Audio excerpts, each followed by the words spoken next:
Agri Super B Academy, sowing seeds of success. तुम्हाला कृषी क्षेत्रात करिअर करायचं आहे का? चला मग महाराष्ट्रातील BSc ॲग्रिकल्चर प्रवेश प्रक्रिया समजून घेऊया.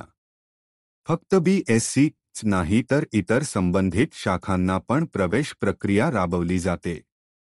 यामध्ये BSc honours agriculture, BSc honours horticulture, BSc honours forestry, BSc honours agribusiness management, BSc honours biotechnology, BSc honours food technology, BSc honours agricultural engineering, BSc honours home science.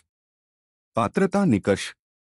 BSc ॲग्रिकल्चरसाठी 12वी सायन्समध्ये PCB किंवा PCMB हे विषय असणे आवश्यक आहे. BSc ॲग्रिकल्चरसाठी प्रवेश CETच्या आधारे होतो.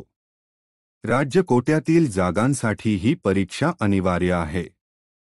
जागा वाटप संरचना. 80% जागा गुणवत्ता यादीवर आधारित.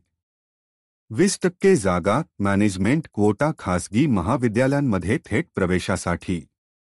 प्रवेश प्रक्रिया. 1. नोंदणी प्रक्रिया. 2. फॉर्म भरणे आणि ऑनलाईन कॉलेज पसंती प्राधान्यक्रम.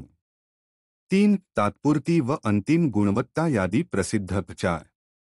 केंद्रीकृत प्रवेश प्रक्रियेमधून कॅप, फेया व जागा वाटप. कॅप फेया 1, 2, 3. 5. Spot round. नोंदणी प्रक्रिया करण्यासाठी आपल्या MCARच्या अधिकृत संकेतस्थळावर जाऊन किंवा थेट खालील संकेतस्थळावर जाऊन नोंदणी करू शकता. नोंदणी प्रक्रिया करण्यासाठी आवश्यक कागदपत्रे. खालील कागदपत्रांच्या स्कॅन प्रती तयार ठेवा. 10वी व 12वीचे गुणपत्रक, अधिवास प्रमाणपत्र, CET प्रवेश परीक्षेचे गुणपत्रक, शाळा सोडल्याचा दाखला, स्थानांतरण प्रमाणपत्र, जात प्रमाणपत्र आणि जात वैधता प्रमाणपत्र लागू असल्यास, 7/12चा उतारा, शेतीचा दाखला, उत्पन्न प्रमाणपत्र शिष्यवृत्तीसाठी, जन्म प्रमाणपत्र, अतिरिक्त प्रमाणपत्रे लागू असल्यास क्रीडा NCC, अपंगत्व प्रमाणपत्र, संरक्षण कोटा प्रमाणपत्र. ऑनलाईन कॉलेज पसंती प्राधान्यक्रम. कॉलेज पसंती क्रम देण्यासाठी UG प्रॉस्पेक्टसमधून देण्यात यावा. राज्य कृषी विद्यापीठे. महात्मा फुले कृषी विद्यापीठ राहुरी, डॉक्टर पंजाबराव देशमुख कृषी विद्यापीठ अकोला, वसंतराव नाईक मराठवाडा कृषी विद्यापीठ परभणी, डॉक्टर बाळासाहेब सावंत कोकण कृषी विद्यापीठ दापोली.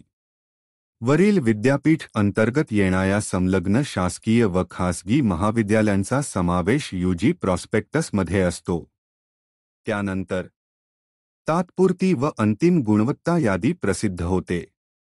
यानंतर केंद्रीकृत प्रवेश प्रक्रियेमधून कॅप राऊंडला सुरुवात होते. त्यानुसार पहिल्या प्रवेश फेरीकरिता उपलब्ध जागांची प्रसिद्धी होते आणि पहिल्या प्रवेश फेरीच्या वाटप यादीची प्रसिद्धी होते. विद्यार्थ्यांना मिळालेल्या महाविद्यालयात रिपोर्टिंग करावे लागते.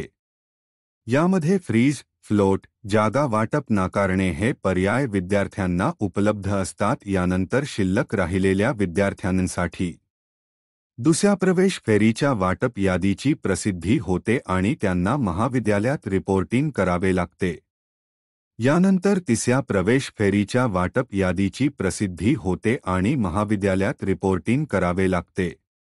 यानंतर केंद्रभूत केंद्रनिहाय प्रवेश फेरी स्पॉट राऊंड. केंद्रभूत प्रवेश प्रक्रियेमधून उरलेले जागेसाठी केंद्रनिहाय प्रवेश फेरी घेतली जाते. आलेल्या विद्यार्थ्यांमधून मेरिटनुसार जागा भेटते. केंद्रावर प्रत्यक्ष हजर राहणे आवश्यक असते. फर्स्ट कम फर्स्ट सर्व तत्व लागू होतो. यानंतर महाविद्यालयस्तरीय प्रवेश फेरी.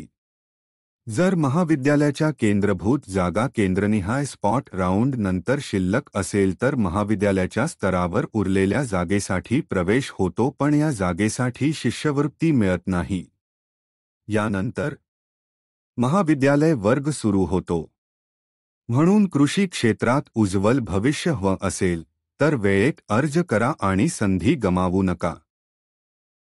जे विद्यार्थी ॲडमिशन समुपदेशनसाठी इच्छुक असतील त्यांनी खाली लिंकमध्ये दिलेला काउन्सेलिंग फॉर्म भरावा. आम्ही कमी शुल्कात ॲडमिशन समुपदेशन करत आहोत. अधिक माहितीसाठी संपर्क